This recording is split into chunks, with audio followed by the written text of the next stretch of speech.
Là, ça fait 4 ans que j'investis quasiment. La majorité de la performance de mon portefeuille, c'est Pour moi, aujourd'hui, la probabilité que tout le monde se mette à payer en crypto-monnaie, elle est extrêmement parce que faible. investir avec de l'espoir, c'est mauvais. Ça claque bien. Et tu sais quoi, je lance l'enregistrement pour faire un démarrage. Allez, on se trade. Attends, Non, je me monte un peu la je salle. voulais que les gens voient Hop. quand même le studio de Clem qui commence à sérieusement envoyer Bah ouais, attends, regarde, éclater. petite Ah là light, là là là. tout connecté avec le téléphone. Mec, je claque un fric là-dedans, je suis vraiment un gamin. Ah, mais ça fait plaisir. Donc il faut faire un peu gaffe. Puis ça passe sur la boîte, ça, du coup, hein? Bah oui, il faut bien profiter des petits avantages qu'on a en France sur les sociétés, c'est-à-dire, Donc, déduire des charges. bon, mon Clem, je me suis noté comme podcast, tu as dû voir la news passer. Charlie Munger est décédé, Ouais, donc je crois que c'était mardi. Il me semble que j'ai entendu la news mercredi. Je sais pas toi, moi ça m'a fait un peu ouais. bizarre. Je me suis dit: «Ah là, depuis le temps que je l'écoutais, et tout», ça m'a fait un petit peu un choc de me dire, même si 99 ans quoi, genre en mode, Bah de ouf, hein. Moi, c'est ça que je me dis quand même ces mecs-là, donc Charlie Munger et Warren Buffett, ils étaient quand même à la tête d'une entreprise qui pèse des milliards, à 99 et 93 ou 94 pour Warren Buffett, je crois, un truc comme ça. Putain, les mecs, ils étaient encore, alertes, quoi. C'était un truc de fou. Parce que Charlie Munger, il était pas enfin, même à 99 ans, bon, je pense que physiquement, c'était difficile. On le voyait, il était en fauteuil et tout, mais au niveau, cognitif, c'était encore, très, très solide, hein. bah, tout simplement, il a participé à l'assemblée générale, de Berkshire Hathaway, tu vois, il me semble que c'était cet été. Et là, il a donné une interview, je suis allé l'écouter, enfin, j'en avais déjà écouté un morceau, le 29 octobre 2023, l'interview a été publiée. Donc elle a probablement été tournée, tu vois, début octobre. Donc le mec, 3 mois avant de mourir, il a donné une interview, hein, dans un podcast et genre Même il pas, hein. était très clair. Enfin, je veux dire, il a une Ouais. diction, il s'exprimait, il avait les idées claires. Et j'en ai parlé avec ma chérie parce qu'elle qui est dans le milieu médical, tu vois, elle voit beaucoup les fins de vie et elle dit souvent: «C'est terrible les fins de vie, les mecs sont plus eux-mêmes». Voilà, quand malheureusement tu as des fois, alors il y a une question évidemment de tu pas de chance, tu chopes un cancer ou un truc comme ça peut être très, très difficile, la fin de vie. Mais même je pense qu'il y a plein de gens qui, se laissent un peu, tu vois, à partir de 60 ans, se laissent un peu, couler quoi, sans rien faire de plus. Ouais. Et ce gars-là, je me dis: «Putain, il a vraiment vécu 99 ans», tu vois? Tu peux pas juste dire: «Il a survécu jusqu'à 99 ans», c'est-à-dire que jusqu'à la fin de sa vie, il donnait encore des interviews. Et je me dis: «C'est trop sous-estimé». On parle beaucoup, et je pense qu'il va y avoir des progrès dans la nutrition, tu sais, je suis tombé il y a pas longtemps sur un mec sur YouTube qui essaie de rajeunir, le gars, on dirait un vampire, Oui, je l'ai vu. et Ouais, il est tout blanc, il fait ah, tu l'as vu du aussi? biohacking, à la mort, ouais, bah, ils en ont parlé dans sa permission, j'ai vu, justement, ils en parlaient et que c'est avec, Bazinga, je sais pas si tu connais, c'est un mec qui fait enfin, un mec fitness, très cool, qui était kiné aussi d'ailleurs avant, donc c'est assez rigolo parce que je me suis pas mal reconnu dans son parcours. Mais justement, il parlait de ce gars et en fait, on dirait qu'il est malade, mais alors qu'il essaie de tout optimiser pour, vivre le plus longtemps possible. Ah, il y a un C'est débat, assez c'est assez marrant et il fait des millions de vues, hein. il y a un débat un peu, éthique là-dessus après sur, tu sais, est-ce que c'est bien de combattre la mort et cetera? Alors moi, je sais pas si, on a besoin d'être éternel, je sais pas si c'est une bonne chose. Mais par contre, je pense que justement, la vie, elle a de la valeur parce que justement elle est limitée. Par contre, ce que je trouve incroyable, c'est quand même de se dire: «J'optimise ma vie pour en profiter jusqu'à la fin de mes jours». Et je trouve que Charlie Munger, c'est vraiment ça. C'est-à-dire, et je pense que d'ailleurs, il avait pas la meilleure diète, Warren Buffett a pas la meilleure diète, tu vois? Ce qui a vraiment fait qu'à mon avis, ils sont restés, bien dans leur tête jusqu'au bout, c'est qu'ils ont jamais arrêté d'apprendre, ils ont jamais arrêté d'être passionnés et de concrètement prendre des décisions au jour le jour, tu vois? En fait, ils sont jamais partis à la retraite et du coup, je sais Donc pas ça. comment ça s'est passé dans ces derniers jours. Sûrement que les derniers jours, mais voilà, en gros, tu as 1 mois de peut-être où tu peux plus rien faire et voilà, tu es alité. Mais le reste des 99 ans, il les a vécus à fond. Et je me dis, Ouais. quel exemple. Et bah, j'espère qu'on pourra vivre ça nous aussi, tu vois? Garder la passion et jamais, Bah, franchement, moi, j'en avais déjà parlé, ici ou dans une de mes vidéos, je sais plus, mais que moi, je vois pas mal de personnes âgées en EHPAD parce que j'interviens là-bas toujours, en tant que kiné jusqu'au 19 janvier puisqu'ensuite c'est, terminé. Mais du coup, encore un mois avec les personnes âgées et je le vois, en fait, il y a beaucoup de personnes qui malheureusement, arrivent là et en fait ne font plus rien du tout. Ils sont plus du tout stimulés et au contraire, les gens que j'ai à domicile, donc je vais chez eux et qui ont 93, 94, 95 ans pour certaines personnes, bah, en fait, tu vois que, c'est con, hein, mais moi j'avais une dame, elle faisait des mots croisés tous les jours. Tu vois? Genre c'est con, mais ça fait, marcher un petit peu la tête. Genre, elle faisait une balade dehors, il y avait, ses enfants qui venaient la voir tous les jours. Enfin, elle était encore stimulée, elle avait ses petits-enfants pas très loin et je pense que dès que tu perds cette stimulation, que ce soit physique ou intellectuelle, c'est là que tu commences à devenir tu deviens un demi-homme, en fait. Tu deviens, tu attends. Ouais, tu Tu ton heure, tu vois? C'est terrible. Alors que du coup, quand tu vois des mecs comme, Warren Buffett, Charlie Munger, je pense qu'ils étaient tellement passionnés par l'investissement, par ce qu'ils faisaient que, en fait, ça les a animés toute leur vie et comme tu dis jusqu'à 99 ans, beh, en fait, le type, il était en canne, quoi. Bon, physiquement, pas trop, mais ouais, intellectuellement, il était là, quoi. intellectuellement Donc et c'est c'est le cool. plus important, tu vois, d'avoir la tête. Parce que le pire, c'est quand tu commences à justement Alzheimer, toutes ces maladies-là où tu commences à perdre, l'esprit, tu es confus et cetera. C'est le pire, autant aussi bien pour toi que pour Et les je sais proches, pas. quoi. Enfin, Ouais, alors moi, tu vois, j'ai une théorie, hein, ouais. là-dessus. J'ai une théorie que, pour toi, au final, je pense que c'est plus facile de perdre la tête que d'avoir toute sa tête et de perdre 100 son physique. Parce que moi, j'ai eu des personnes qui étaient grabataires, donc 100 alités, à ne plus pouvoir bouger, vraiment, niveau physique zéro, et qui avaient toute leur tête. Et là, je sais pas, tu dois te sentir mais oppressé et dans un corps qui t'appartient même plus, tu vois?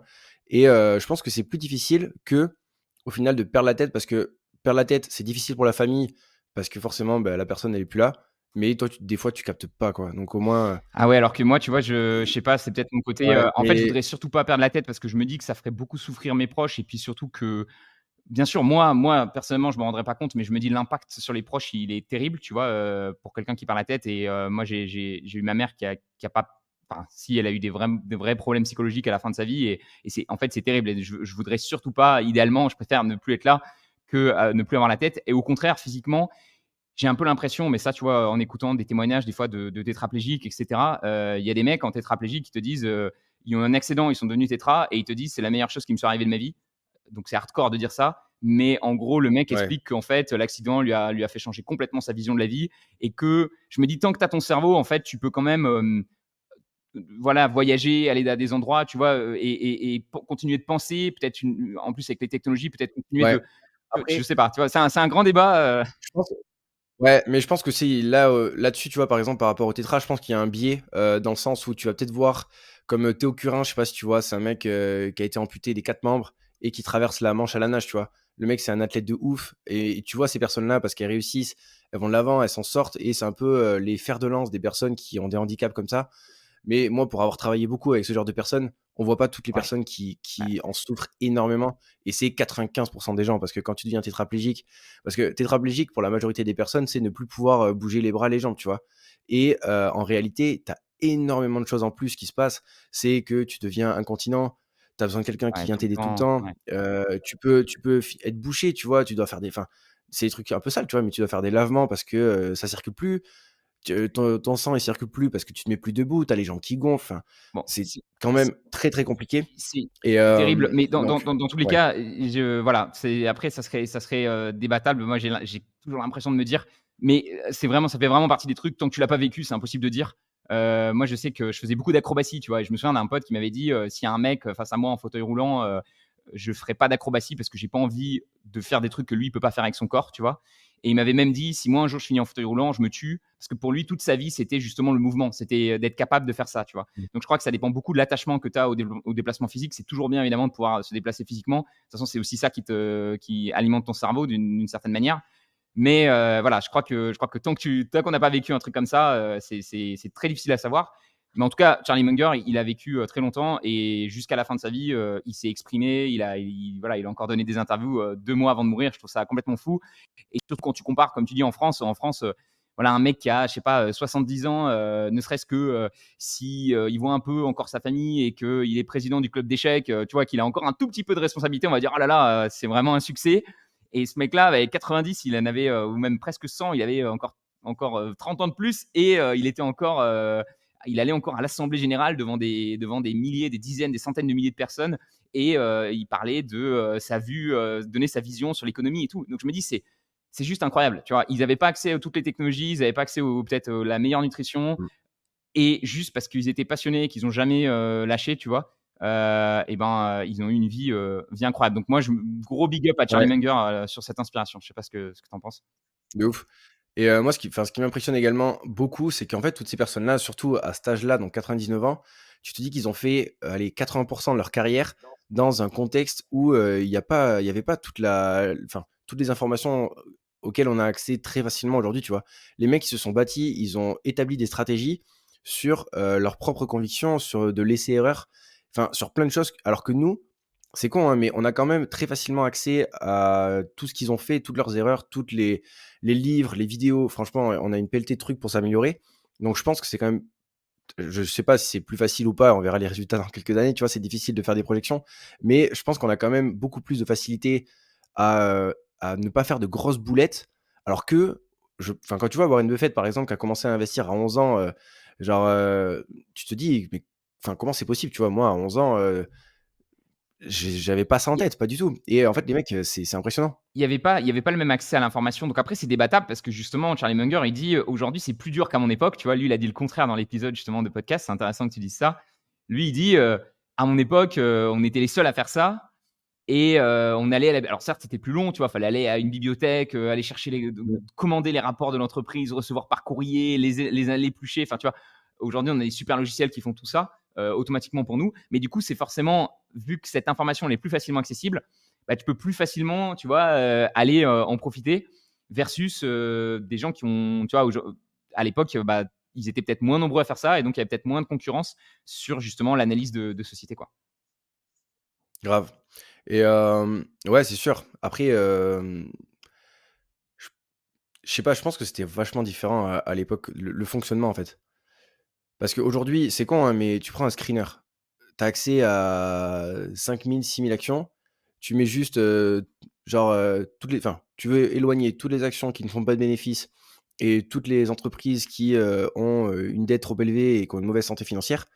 Bah, rien qu'en paramétrant sur un screener 2 choses qui sont assez simples à faire, tu peux éliminer un paquet de boîtes et donc te concentrer sur, le meilleur, tu vois? Alors qu'à l'époque, à mon avis, c'était vachement différent dans le sens où tu devais peut-être regarder autour de toi, qu'est-ce qui fonctionnait bien, qu'est-ce qui tu vois? Comme dans c'est Peter Lynch aussi qui en parle de ça, où il disait qu'en fait, ses meilleurs coups parfois, c'était, des enfin, sa femme qui allait dans un magasin de collants et qui, lui disait: «Putain, ils sont incroyables ces collants» et je pense qu'avant ça marchait vachement comme ça, tu Ouais. vois? Et Et c'était un peu le screener de l'époque c'est encore et valable aujourd'hui, je mais tu pense, imagines tu le vois? taf? Je pense que le consommateur a des fois Ouais, des mais le infos, taf que était colossal. oui, mais tu vois, tu peux quand même moi, je sais que c'est un truc que je dis beaucoup, justement, contre les mecs qui font de la crypto. Tu sais, je dis, «Ce qui me manque dans la crypto, c'est une utilisation, quotidienne et par un peu tout le monde». C'est-à-dire toutes les personnes que je connais qui utilisent la crypto, c'est parce qu'ils investissent dessus et qu'ils veulent faire de l'argent avec. Mais je connais personne qui utilise, de la crypto, tu vois, pour réellement, dans la vie de tous les jours, se débrouiller avec. Tu vois ce que je veux dire? Alors que, j'aime Mmh. bien voir, des produits, tu vois, quand tu vois, 80 des jeunes américains qui ont des iPhones, par exemple, tu dis bon, c'est intéressant en plus de savoir que c'est des jeunes parce que c'est des jeunes qui vont vieillir avec ça et qui vont avoir l'habitude de garder, de rester sur Apple par exemple. J'avoue que j'aime bien, et je pense que ça reste un truc, tu vois? Si ma chérie, elle me parle d'une marque, je vais aller vérifier un petit peu, qui tu vois? Est-ce que c'est une marque qui est cotée, tu vois? J'ai encore beaucoup ce truc-là moi parce que je Ouais, trouve que c'est important d'être un peu lié. Alors ça marche pas avec toutes les entreprises parce qu'il y a des entreprises qui sont B2B, donc forcément, mais après nous on a nos propres boîtes et on est clients, tu vois? Je sais pas si tu as vu, Loom a été racheté. Moi, Loom, par exemple, j'utilise pas ouais, mal Loom. Tiens, c'est qui a racheté Atlassian? OK, Atlassian, je vais checker, tu vois? C'est un peu ce réflexe-là de checker les produits que tu utilises au quotidien. Je pense qu'à l'époque, il le faisait beaucoup et d'ailleurs, Charlie Munger est un ultra fan de Costco. C'est justement, tu vois, en allant dans les magasins en disant: «Oh là là, quelle efficacité», tu vois? D'être vraiment bluffé par l'efficacité d'un business. C'est toujours, un bon moment, tu vois? De se dire: «Tiens, mais waouh!» C'est comme que tu vas à Disneyland et tu dis: «Waouh, les manèges sont incroyables, ils doivent faire un fric de fou» et ben, boum, ça peut derrière te pousser. Ça veut pas dire que tu vas forcément acheter l'action, il va falloir vérifier évidemment, quantitativement bien sûr. qu'elle est bien, mais ça peut être un 1er élément déclencheur. Je sais pas si toi, tu as eu des entreprises comme ça que tu as kiffé en personnel et tu t'es dit: «Bah, je vais aller, les creuser»? Franchement, pas trop, trop.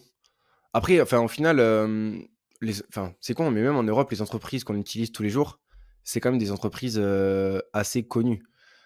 Après, par exemple, tu vas, genre McDo, Apple, après, ouais, Visa, Mastercard, tous ces trucs-là où tu peux checker et que tu l'utilises vraiment dans ta vie courante. Mais sinon, j'avoue que pas trop j'ai pas trop le réflexe encore de regarder, Ah, les trucs autour. alors que moi, Mais souvent, j'ai ce ouais, je sais truc-là, pas. tu vois, dernièrement, je me suis retéléchargé un jeu Warcraft là, sur mobile et je me suis dit: «Ah putain, qu'est-ce qu'ils deviennent Activision, Blizzard», tu vois? J'ai souvent ce truc-là de me dire: «Oh, quelle est la boîte un petit peu qui est derrière tout ça?» Mais du coup, pour revenir sur le sujet qu'on s'était dit, Charlie Munger, on s'est noté 3 points. Enfin, moi, j'avais noté 3 points. Je sais pas si tu en as noté 3 aussi de ton côté. Ouais, En gros, qu'est-ce bah, qu'on du coup, j'ai retient checké, les points, ouais. ouais, qu'est-ce qu'on retient un peu de sa vie? 3 leçons, moi, qui m'avaient marqué de lui. Je sais pas comment tu veux qu'on fasse. Est-ce qu'on part sur une, et ensuite, une chacun? Bah, vas-y, on peut commencer par celle, en anglais, la petite citation, invert, always invert. Ça, je trouve ça très stylé parce que, franchement, c'est quelque chose qui est applicable. En fait, ce qui est très cool avec ça, c'est que c'est applicable à la bourse, mais c'est applicable à quasiment toutes les Ouais, décisions, en ouais. fait et c'est trop fort. En vrai, de réfléchir comme ça, on le fait pas du tout. Donc du coup, pour, recontextualiser, c'est, du coup, au lieu de chercher, ce qui va bien ou ce qui peut marcher attends, là, je l'ai Ouais, pas. si, c'est ça, c'est ça. Au lieu de chercher ce qui Ouais, peut c'est ça marcher, et chercher ce qui voilà, on va chercher tout le contraire, ce qui peut, foirer complètement, tu vois? En fait, c'est réfléchir à l'inverse. C'est qu'est-ce qui peut ne pas marcher et qu'est-ce qui ferait, si on parle de bourse, que cette entreprise ne va pas, marcher dans le futur? Et donc chercher vraiment les points bloquants et du coup, en cherchant les points bloquants, bah, forcément, on retombe sur, les potentielles, qualités ou les potentiels défauts des boîtes et du coup, c'est je sais que toi, tu réfléchis aussi un peu comme ça quand tu vas chercher les gros risques sur les boîtes. Donc c'est un concept, hyper intéressant, je trouve. ouais, puis ça s'applique en fait de partout. Il donnait souvent l'exemple de l'Inde. Tu sais, il disait: «Comment on peut sauver l'Inde?» ou c'est des questions très compliquées en fait quand tu dis, même, «Comment je peux réussir ma vie?» C'est une question hyper compliquée à répondre: «Comment je peux réussir ma vie?» Par contre, «Comment je peux Ouais, échouer dans la vie?» Ça, c'est facile. Tu te dis: bah, c'est «Ben, beaucoup plus facile. je vais, boire, tout le temps de l'alcool, je vais claquer mon argent, je vais m'endetter, je vais dépenser, n'importe comment mon argent, je vais avoir des amis qui sont toxiques, qui vont parler de moi tu vois, de moi dans mon dos, et cetera» et en fait, à partir de cette négativité et ben, tu fais l'inverse et tu as exactement ce qu'il faut faire dans la vie. Donc typiquement, il faut éviter de Ouais, boire trop d'alcool. Il faut, faire attention à ses dépenses et pas aller s'endetter bêtement et il faut essayer de trouver des amis en qui tu as confiance, et qui parleront, pas de mal de toi dans le dos, tu vois? Et en fait, en réfléchissant comme ça, c'est génial parce qu'en fait, c'est très facile de trouver ce que tu ne veux pas avoir dans la vie et du coup, automatiquement, tu peux en déduire ce que tu cherches à obtenir.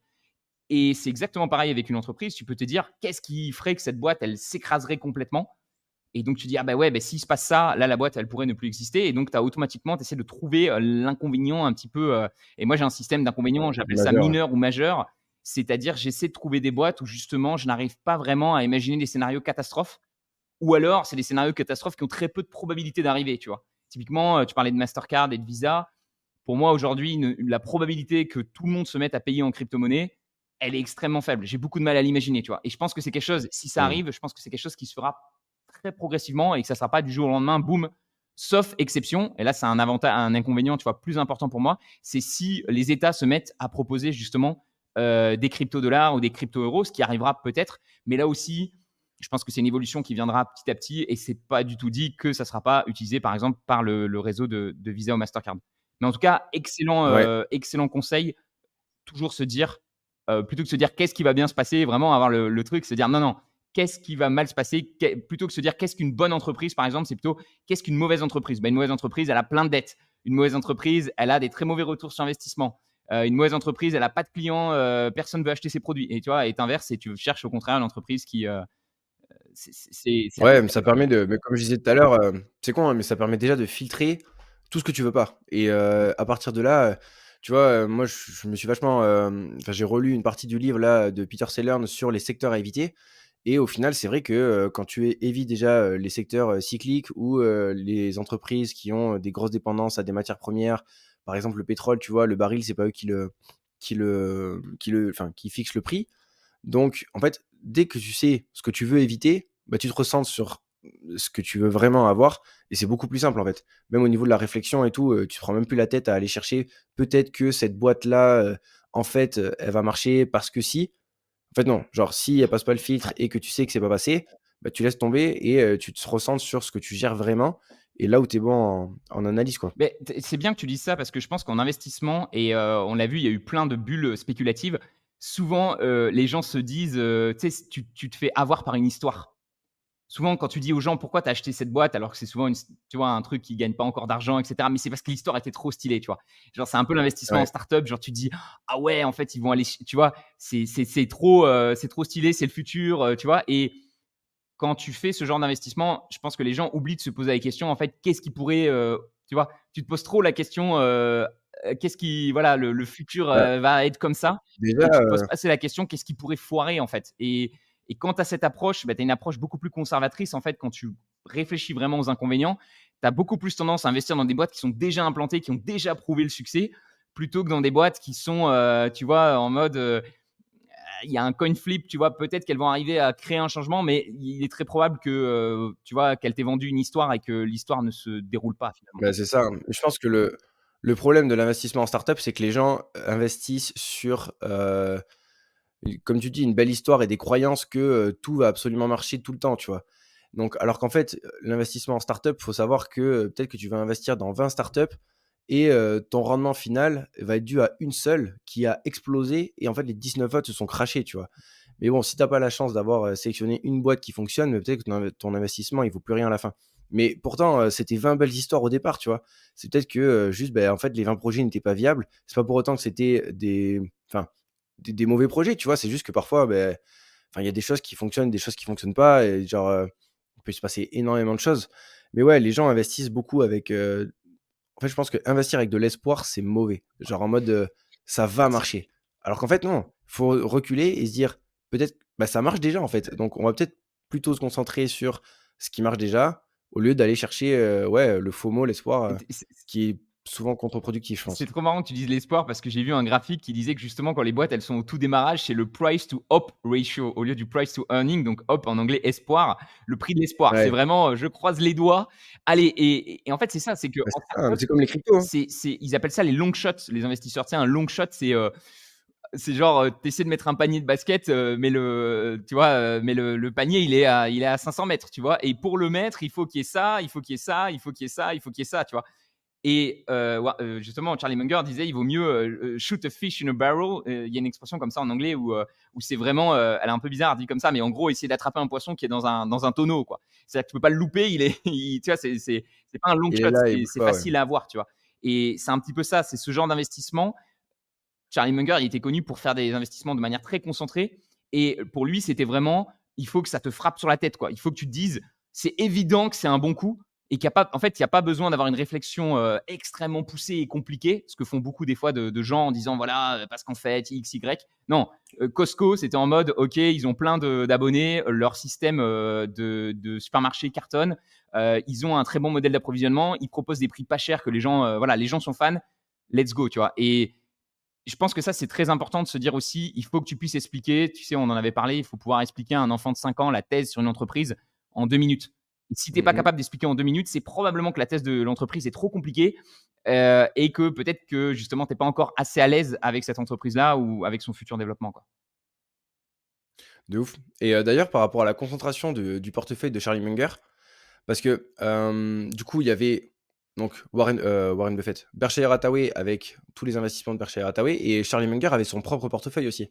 Tu l'avais checké là récemment ou pas? Ouais, alors c'est un peu bizarre parce qu'en fait, ce qui s'est passé, c'est que Mais moi je comprends pas trop en ouais, fait, alors son porte parce que tu vois, il parle de concentration et de vraiment très, très bien connaître les entreprises et tu vois dans son portefeuille, il y a quand même 3 banques US, donc je pense qu'il y a des choses qu'on sait pas. Il a peut-être dû, soutenir, j'en sais rien, tu vois? Mais quand on voit le business des banques, c'est quand même pas le plus simple à comprendre. Donc ouais, il y a 3 bancaires et Alibaba. en fait, ce qui s'est passé aussi, c'est que alors la particularité avec Munger, c'est qu'il avait en fait, le portefeuille qui affichait, c'est celui du Daily Journal. Tu vois, il est devenu CEO, il s'est occupé de plusieurs investissements sur le Daily Journal. Mais avant, il avait le Munger Partnership. Il était surtout, à la base, il a eu ce partnership qui était, assez connu, qu'il a eu pendant 13 ans et il a fait 20% par an à l'époque, contre seulement 5% pour le Dow Jones.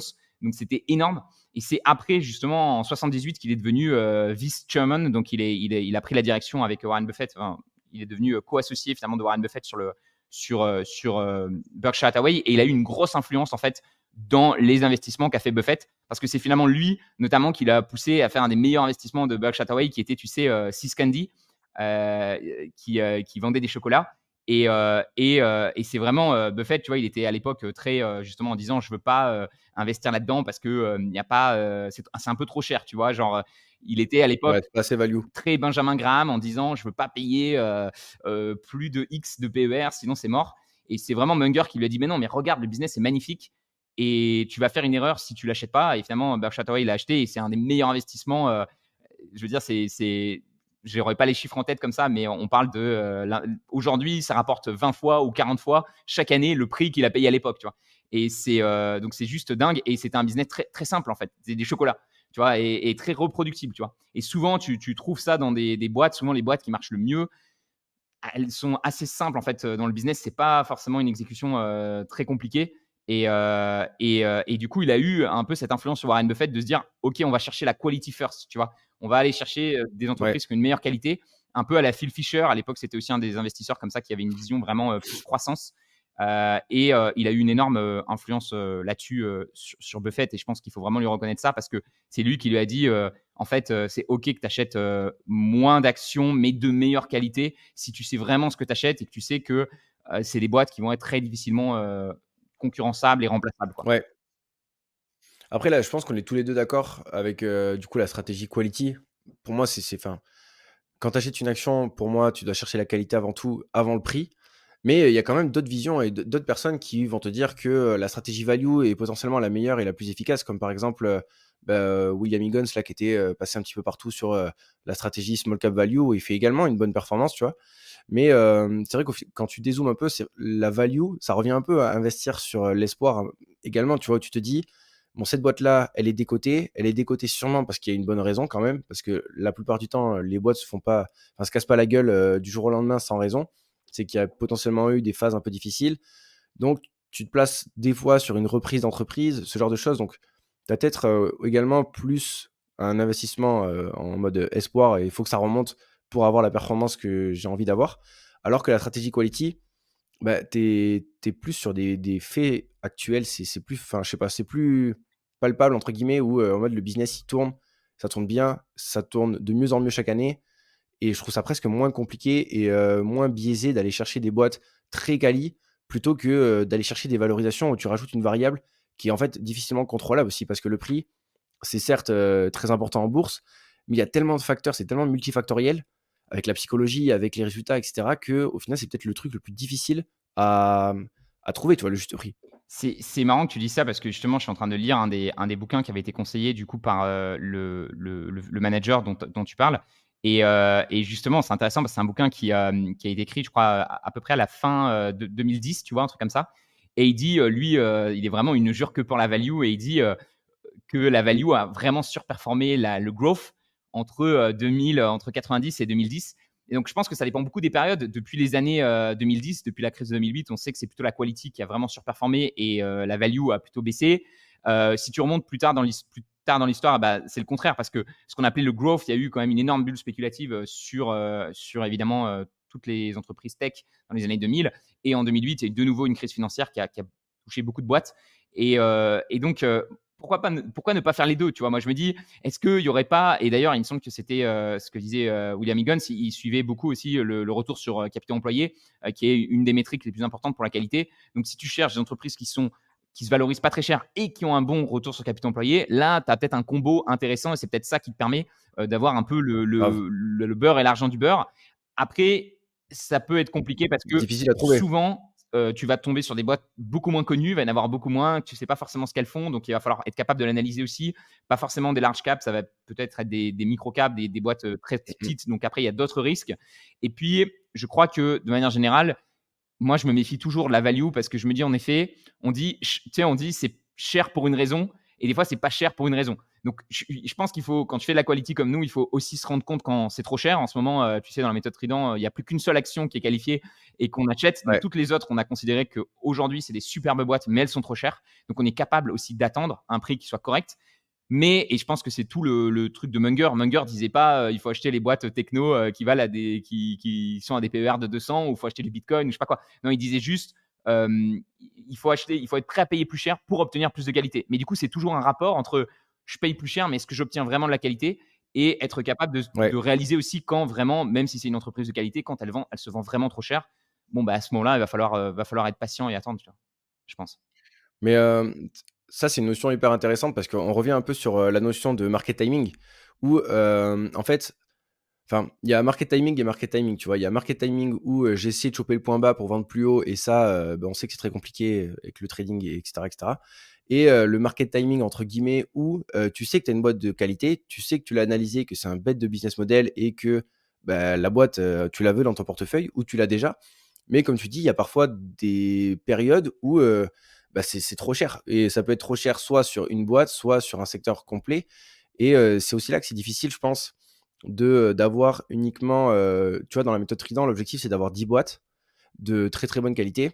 Mais, on avait discuté, je crois et l'objectif, c'est peut-être d'avoir 10 boîtes, qualifiées. Enfin, je sais pas si c'est quelle est ta vision Ouais. là-dessus aujourd'hui, mais en fait, c'est super dur d'avoir uniquement 10 boîtes que tu peux acheter de manière régulière, qui sont toujours au bon prix et toujours de très bonne qualité. C'est là qu'en fait, tu rentres plus dans la gestion active et que c'est délicat de faire des choix parce que parfois, tu as des boîtes qui sont, bah, bien valorisées et d'autres non et tu dois pas les acheter alors qu'au final, bah, en fait, elles performent encore et tu cours après et tu arrives jamais à les acheter. C'est C'est c'est c'est un jeu sans fin, mais c'est un jeu trop Et cool. et ce qui est compliqué, tu sais, il y avait un mec qui disait, et c'est très vrai, c'est-à-dire, plus l'action elle monte et moins elle te paraît chère. Tu sais, parce que plus elle performe et tu dis: «Mais de toute façon, c'est une super boîte» et le prix monte et tu dis: «Allez, il faut que je la rachète». Donc je pense que là, il faut être très discipliné. Après, chaque personne aura sa stratégie. Moi, j'en parle avec mon coloc qui suit aussi le programme et lui, il s'est décidé, il a dit: «Je veux me simplifier la vie, j'achète les actions, de la méthode Trident, peu importe leur prix, je vais les acheter parce que de toute façon, mon but, c'est de les garder sur les 30 prochaines années», tu vois? Et donc je pense que ça peut être une stratégie aussi de se dire: «Bon, bah, peu importe le prix, parce que de toute façon, je crois en ces boîtes, je les achète sur le très long terme, pourquoi pas, tu vois. Maintenant, c'est vrai qu'on est dans une période de marché où quand même, voilà, on a des boîtes comme Apple qui ont pris 40-50%. Au bout d'un moment, je pense que Ouais, là, c'est toujours c'est insane, hein. bien de surveiller un petit peu ça. Moi, un truc qui m'aide justement en termes de valorisation, c'est toujours de comparer au S&P 500 parce que c'est un petit peu la meilleure alternative, on va dire, et de regarder quelle est la valorisation globale du S&P 500, même si le S&P 500 lui-même pourrait être surévalué. J'aime bien, tu vois, toujours comparer ça. Et en effet, comme tu dis, avoir une liste, je pense, de nombreuses actions de qualité que tu as analysées qui sont superbes, bah, te permet un petit peu justement de varier, donc continuer ton DCA, parce qu'on sait que le DCA, c'est quand même bien.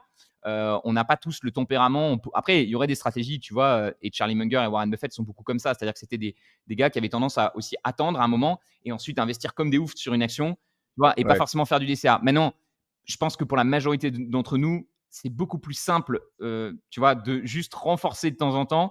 De temps en temps, quand il y a une crise, pourquoi pas mettre un peu plus de capital. Mais je trouve ça dangereux, le truc de se dire j'attends qu'il y ait une crise pour investir, parce que tu peux l'attendre pendant très longtemps, tu vois. C'est-à-dire que si Ouais, à la fin de 2010, tu te dis bon, je vais attendre un peu qu'il y ait une crise, ben en fait, pendant 10 ans, tu as un bull market et tu perds attends très énormément longtemps, ouais. d'argent. Donc je pense qu'il vaut mieux. Bah, au final, malgré la crise, tu retrouves même pas les prix qu'il y avait en 2008, donc ça sert à rien d'attendre. Exactement, exactement. Donc je pense que même quand les prix sont parfois un peu chers, il vaut mieux faire continuer un petit peu son DCA, juste avoir quand même une notion un petit peu de où est situé le marché pour pas non plus voilà, y aller non plus comme un bourrin et toujours se rendre compte que quand même il y a une certaine volatilité et que les prix finissent par baisser. Mais attention sur les entreprises de qualité, il y a des entreprises, elles ont toujours l'air trop chères en fait et jamais, et pendant 5 ans tu peux les regarder continuer de Ouais monter et te dire bah en fait je vais jamais investir dessus. Donc dans ces cas-là, je pense qu'il vaut mieux mettre, tu vois, un petit ticket de manière régulière, quoi. et ouais, donc après, c'est au final, c'est toujours pareil, c'est la valorisation. Donc au final, il vaut mieux peut-être acheter une boîte un peu trop chère, comme par exemple, je sais pas moi, Apple qui est peut-être, trop valorisée aujourd'hui. Malgré qu'elle soit trop valorisée, peut-être investir dessus quand même. Parce que en plus, quand tu réfléchis, si avec, le système Trident que tu as construit, on a investi sur Apple pendant un sacré moment, on l'a acheté à un prix qui était bon à ce moment-là. Donc même si on achète encore un peu aujourd'hui et qu'on renforce, notre prix «moyen» entre guillemets reste très correct par rapport à la qualité de l'entreprise, tu vois? C'est pas comme si on achetait uniquement au prix d'aujourd'hui. Donc c'est peut-être aussi ça qu'il faut essayer de comprendre, peut-être réfléchir en PRU, je sais pas. Ouais, C'est intéressant comme c'est question. un gros sujet. Moi, pour l'instant, ce que j'ai décidé, c'est plutôt de me dire, je sais que dans la dizaine d'actions, par exemple, qu'on a en portefeuille, il y en aura toujours trois quatre. Tu vois, c'est stock market. Les Anglais disent, Mmh mh. c'est pas juste le marché. Justement, quand tu achètes un ETF, tu es obligé d'acheter le marché. Donc, si le marché est survalorisé, tu es obligé de payer une survalorisation. Ce qui est bien quand tu fais Ouais. du stock picking, c'est que tu peux choisir un peu ta valo. Et donc, en ce moment, peut-être que Apple est surévalué, mais peut-être que Mastercard n'est pas surévalué, tu vois. Et du coup, tu peux aller acheter tu vois. Et donc, essayer, je pense que quand tu as une 10, une quinzaine d'actions en liste qui sont vraiment de qualité et te concentrer, finalement, renforcer celles qui sont un peu sous-valorisées en ce moment. Maintenant, il faut faire attention. Moi, c'est un truc que je surveille beaucoup, c'est l'équilibre du portefeuille. Et je veux pas sans arrêt renforcer une action jusqu'à ce qu'elle prenne une place trop importante dans le portefeuille. Je pense que c'est normal pendant Ouais. un certain temps que forcément, bah, celle qui est la mieux valorisée, tu l'achètes un peu plus. Mais j'invite toujours les membres Trident, tu vois, dès qu'une action est qualifiée, qu'elle a un prix correct, je leur dis, ben, construisez la position. N'attendez pas qu'elle soit en haut du classement, parce que si tu attends qu'elle soit en Ouais, haut du ouais, ouais. classement, bah, en fait, tu l'achètes jamais et tu achètes toujours un peu la même entreprise. Donc, c'est voilà, tu te diversifies un peu, mais en même temps, tu essaies quand même que beaucoup de tes achats soient gagnants par rapport au S&P 500. Et donc, pour qu'ils soient gagnants par rapport au S&P 500, je pense que c'est important que tu achètes une meilleure qualité que le S&P 500 et également un yield, on en a parlé la dernière fois par rapport aux obligations, un rendement pris en compte avec la croissance qui soit meilleur que le S&P 500. Donc finalement, tu achètes une meilleure qualité et une croissance estimée plus forte. Et donc logiquement, sur Ouais. le long terme, tu devrais pouvoir gagner par rapport au S&P 500. Je suis tombé il y a pas longtemps sur des statistiques, je crois que je t'ai envoyé, je sais pas si tu l'as vu dans le WhatsApp, du podcast, j'étais choqué. J'ai analysé sur nos 600 et plus entreprises à dividendes, combien ont battu selon toi, Clem, le S&P 500 sur les 10 dernières années? Moi je sais, du coup j'ai vu. Est-ce que le chiffre t'a Plus de surpris la ou moi pas? ouais, de ouf. Franchement, je pensais pas parce qu'on dit tout le temps qu'il y a beaucoup de boîtes qui enfin, qu'il y a quelques boîtes qui tirent l'indice vers le haut et que les autres ont tendance à un petit peu sous-performer l'indice. Alors qu'au final, il y a quand même plus de la moitié des boîtes qui ont surperformé le S&P quoi, avec les dividendes réinvestis. Ouais, alors c'est un peu moins que ça quand même. Tu dis plus de la moitié, il me semble qu'on était Non, à c'était une trentaine de pourcents. attends, Je vais remonter, 300 la discussion pour trouver exactement le pourcentage. ah oui, non, c'est moi, j'ai inversé les chiffres. C'est 247 sur 673, donc 37. 37. Ce qui est quand même, fat, hein. C'est fat. Alors après, on a exclu, tu vois, je me suis dit: «Je vais pousser la réflexion plus loin» parce que je sens que, un certain Mathieu Louvet va venir me voir, m'a dire: «Mais oui, mais tu as un biais parce qu'il y a des boîtes qui ont dû faire faillite, donc en fait, tu prends pas tout en compte». En plus, là, on est que sur les entreprises à dividendes. On a exclu aussi les banques, les Ouais. assurances qui a dû booster, le rendement puisque c'est vraiment un secteur qui a sous-performé. Donc je me dis un truc plus Après intéressant, tu vas me dire ce que tu en penses. Je me suis dit: «Je vais aller regarder la composition du S&P 500 en 2013». Je pourrais même aller la regarder en 2003 pour avoir 20 ans de données et regarder en 2003 quelles étaient les 500 entreprises du S&P 500, donc vraiment à l'époque, et combien sur ces 500 là ont surperformé l'indice sur les 20 années suivantes. Et là, je pense que sur 10 ans ou sur 20 ans, il va y en avoir moins, mais c'est pas autant que certains voudraient vous faire croire en disant voilà, faut trouver l'aiguille dans la botte de foin parce qu'on souvent on dit en effet le marché est drivé souvent, c'est-à-dire que souvent il va y avoir une action qui va exploser en termes de performance et ça va driver toute la performance du S&P 500. Mais il faut pas oublier que tu as quand même plein d'actions qui ont surperformé le S&P 500 et elles n'ont pas forcément fait un rendement complètement délirant. Mais en fait, si tu avais acheté ces actions-là il y a 10 ou 20 ans, bah, tu aurais obtenu 2 à 3 fois plus de performance, tu vois. Et il y en a pas mal ouais. là-dedans. Et c'est juste qu'elles sont noyées dans l'indice Après, et tu ne le vois pas forcément. tu vois, je pense que là-dessus, il peut y avoir des détracteurs dans le sens où tu prends pas, un échantillon exhaustif de toutes les boîtes du S&P et cetera et cetera.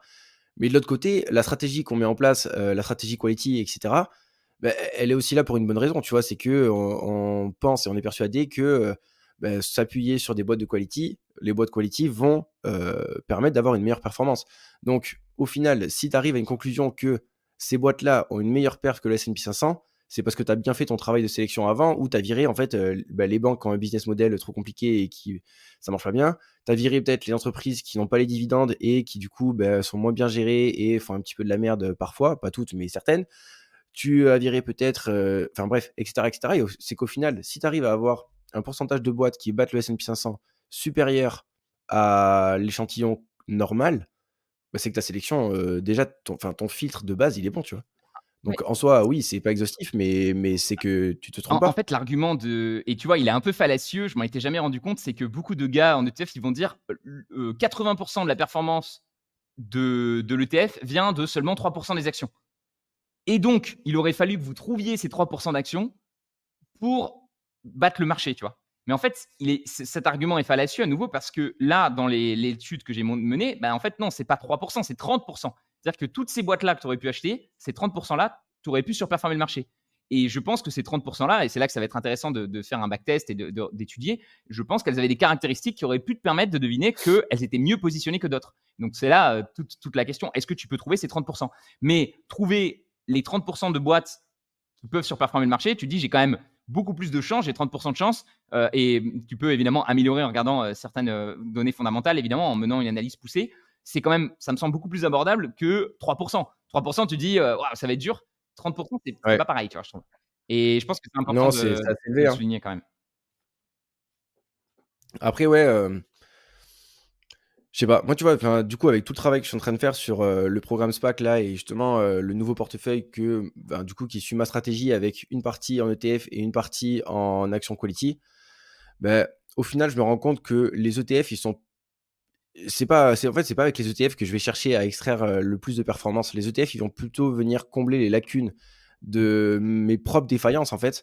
Dans le sens où, par exemple, je sais que, j'en avais parlé, mais, en Asie, en Chine, il y a, des risques, géopolitiques qu'on a vachement de mal à comprendre et à contrôler, tu vois?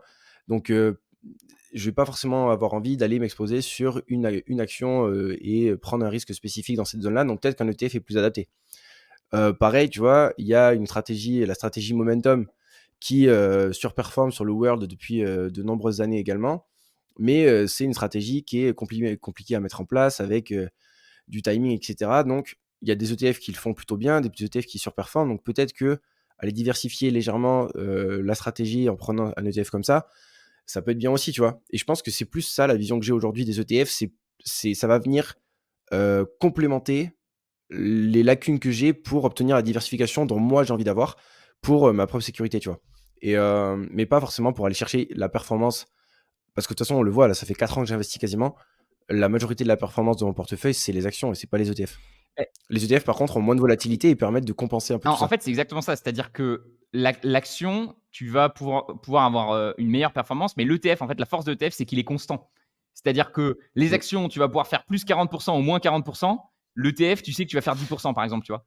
Et donc ça peut t'aider de te dire: «OK, j'ai beaucoup plus de stabilité».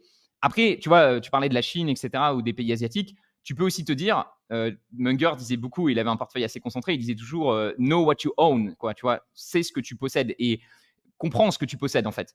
Et c'est peut-être ça qui peut être compliqué avec les ETF. Des fois, tu sais pas forcément ce que tu possèdes derrière réellement. Et c'est pour ça qu'on invite toujours les gens à regarder la composition de l'ETF qu'ils vont acheter et regarder un peu toutes les Bien entreprises, sûr. notamment le top 10. Tu vois, ça coûte pas grand-chose de Oui, regarder le oui, top bien sûr, 10. mais ça c'est obligatoire. Souvent, le top 10, il pèse, tu vois, il peut vite peser 10, 20, 30% de tes positions dans l'ETF, surtout si c'est un ETF qui est dans un secteur ou une géographie particulière. Et donc, comprendre au moins quelles sont ces 10 boîtes qui vont driver l'indice, c'est intéressant, surtout si tu utilises un ETF qui est weighted. Parce que, et ça aussi, j'ai été assez surpris, j'ai écouté une vidéo il n'y a pas longtemps où le gars expliquait, tu sais, il y avait souvent ce débat entre qu'est-ce qui surperforme. Est-ce que c'est un S&P 500 weighted, donc à nouveau, Apple est la plus grosse position en termes de capitalisation, donc on va mettre plus dans Apple, ou Mmh mh. un equal weighted, c'est-à-dire qu'on met exactement le même montant d'argent sur les 500 actions du S&P 500. Eh bien, Ouais. actuellement, on a le weighted qui surperforme, notamment parce que les actions tech et les grosses capitalisations ont fait un énorme comeback en Ouais. 2022, excuse-moi, en 2023. Et nous, on est pas mal positionné là-dessus, donc c'est aussi pour ça qu'on surperforme le marché. Mais tu prends sur le plus long terme, finalement, c'est pas la performance est quasiment similaire entre le equal weighted et le. Tu vois, et je trouve ça intéressant de se dire, ouais, en fait, toutes les actions ont le potentiel de donner une bonne performance et c'est pas forcément de prendre les plus grosses du secteur qui est forcément mieux, quoi, tu vois?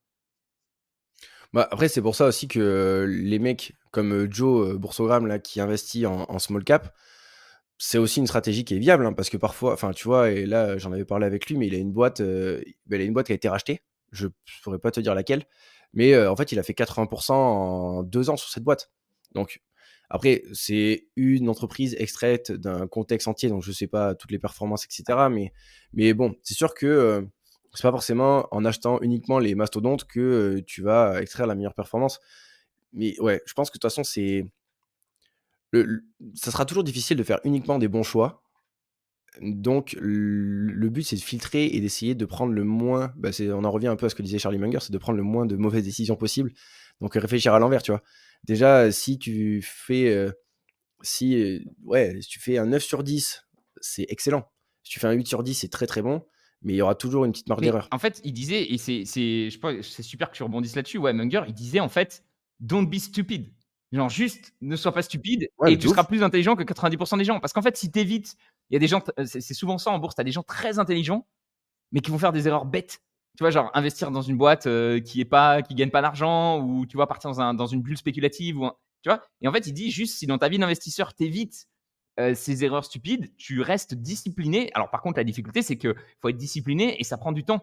Il avait aussi cette phrase, je sais pas si tu le savais, il était connu d'ailleurs pour être assez brut de décoffrage dans ses discours et il disait, «The first 100K is a real bitch», en disant, «Les premiers 100 000 €, c'est vraiment une cochonnerie à avoir», tu vois? C'est le plus Ah mais dur et il ouais, disait aux gens: «Soyez disciplinés, mangez des haricots», voilà, en gros, faites ce qu'il faut pour avoir les 100 premiers 1 000 € et ensuite vous pourrez lever le pied. Et je trouve qu'en termes de finances perso, c'est aussi un excellent conseil. C'est-à-dire que moi, je le vois maintenant que j'ai atteint les. Voilà, il n'y a pas si longtemps que ça. C'était il y a quoi? Il y a 4 ans, j'ai dépassé les 100 000 € investis en bourse et je me souviens, j'étais là, yes, enfin.